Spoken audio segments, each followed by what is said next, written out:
Welcome back to the channel for another video on our 22 WRX. Super excited for this video as a lot of people have already purchased this Perrin intake return nozzle, and now it's our turn to test it out on our 500 horsepower VB WRX. So I'm really curious how much power we're going to pick up. Now, we're not going on a dyno or anything, so I'm not sure of the exact number, but I'm very interested in the throttle response and everything. Since we do have the ETS big turbo kit on this, there is a significant lag compared to a stock frame turbo. So I'm really excited about the spool up difference.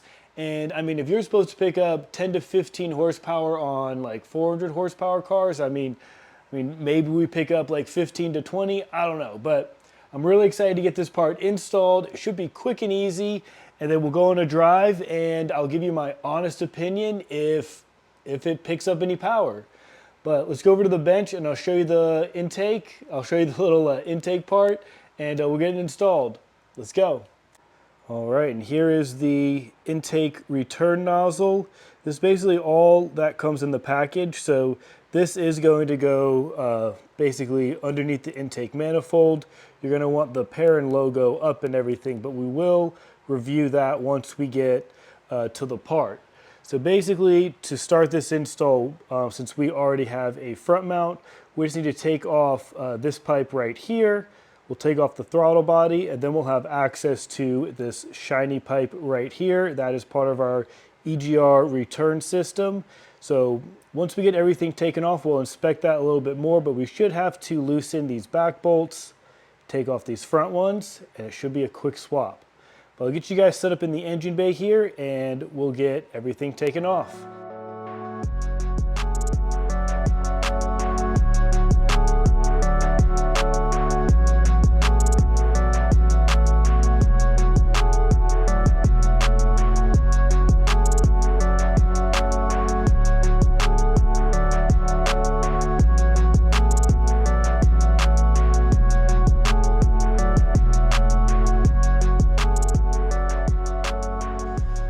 So we're just a few minutes into the install. We got everything removed, throttle body's taken off.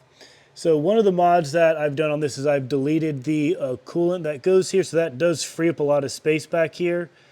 So you can definitely check out my channel and watch that video of how I removed those coolant lines.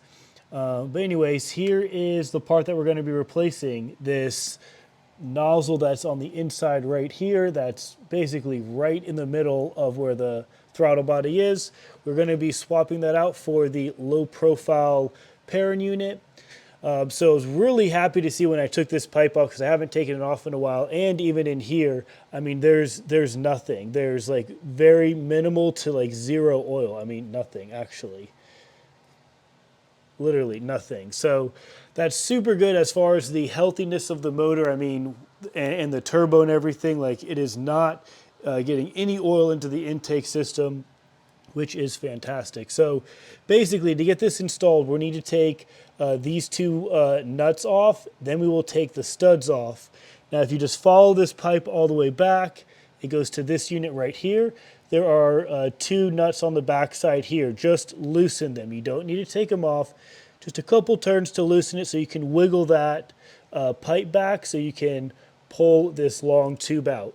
Once we get that tube out, we will do a side-by-side comparison with the Perrin unit and the OEM unit, and then we'll install the Perrin one. So let me get you guys set up again. We'll get this pipe loosened. We'll get the main pipe out that's in the intake manifold, and we'll catch up with you guys back at the bench.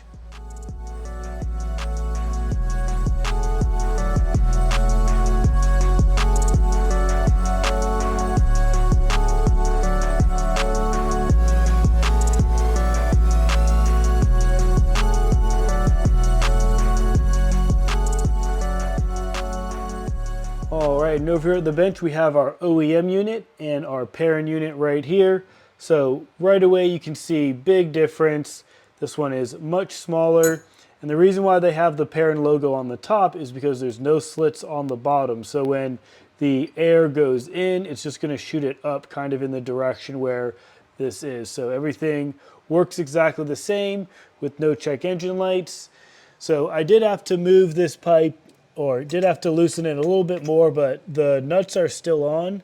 And then you just have to wiggle a little bit and you are able to get it out. So it should be pretty simple, just reverse order to put it back on, and this should be even easier to just slip on. Then we'll put the studs back on. Don't forget the metal gasket. We'll put that gasket back on once we have the studs on, and we'll just put it all back together. So let me get you guys set up here in the engine bay, and we'll get it all wrapped up.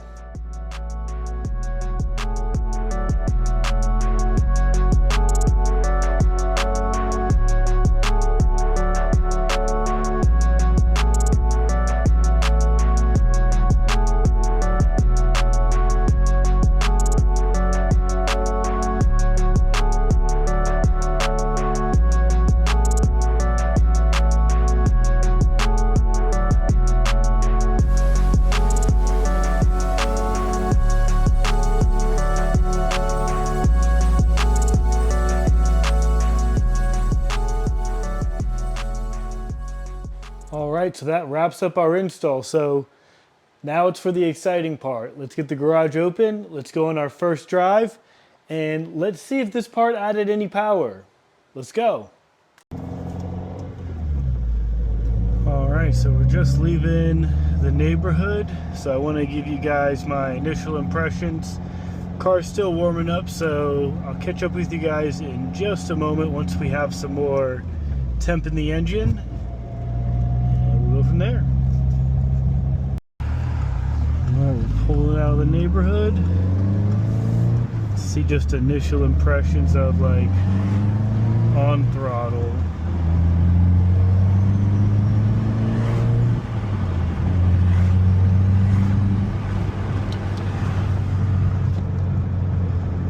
So first just initial impression, maybe placebo.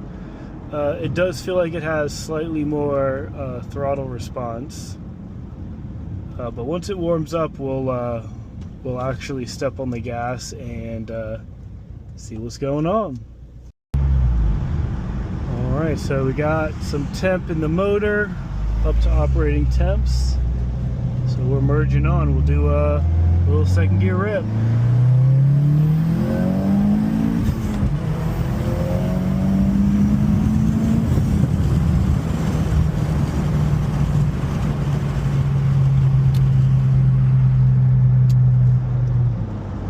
So yeah, initial impressions, I feel like it spooled up a little bit quicker. Mid-range kind of felt the same, but after like 6,000 it really started picking up a little bit more than usual. So we are rocking the ETS turbo kit with a G3900.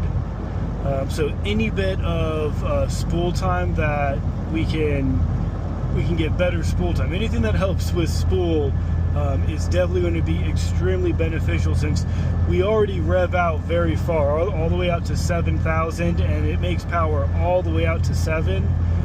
Now it just makes even more power all the way out to 7,000 RPMs, and it spools up a little bit faster.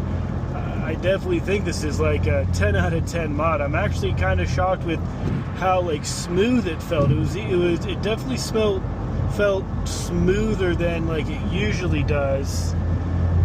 But overall, like, I mean, for like 50-60 bucks, I mean, this is like a no-brainer mod. It's very easy to install, no tune, no check engine light, and you just get real results. So I honestly think this is like a 10 out of 10 for like quality, price, and like outcome. Install, I would say, is like a 3 out of 10. I mean, the only difficult part was, I guess, just trying to get that one pipe loose. A little bit extra wiggling, and we were able to get that pipe out and everything. But overall, like, pretty easy. And I mean, we're back on the road like 20 minutes later, and we're cruising.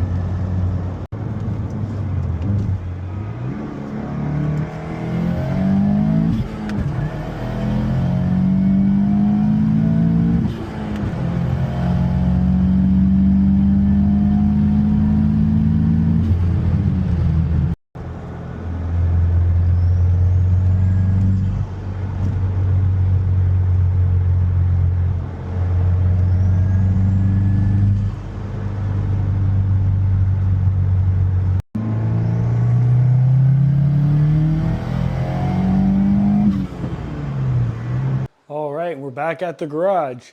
Successful drive. We had 0 issues on that drive. I was really shocked, honestly, of how smooth and everything it was with the new part installed.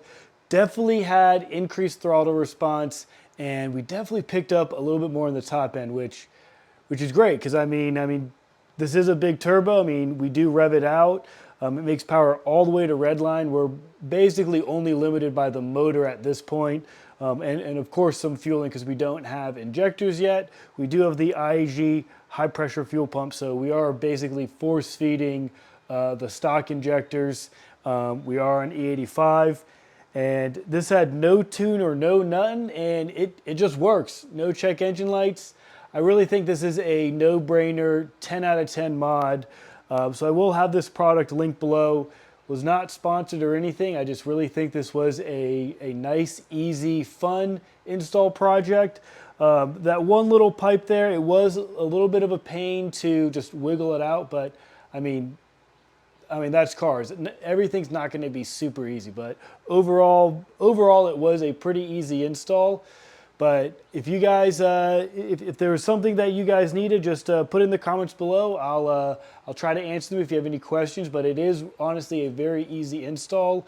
There are a couple other videos out too, so maybe some of them have some information mine didn't. But honestly, it is a pretty easy install. But that's all I got for you guys on this one. Till next time, see ya.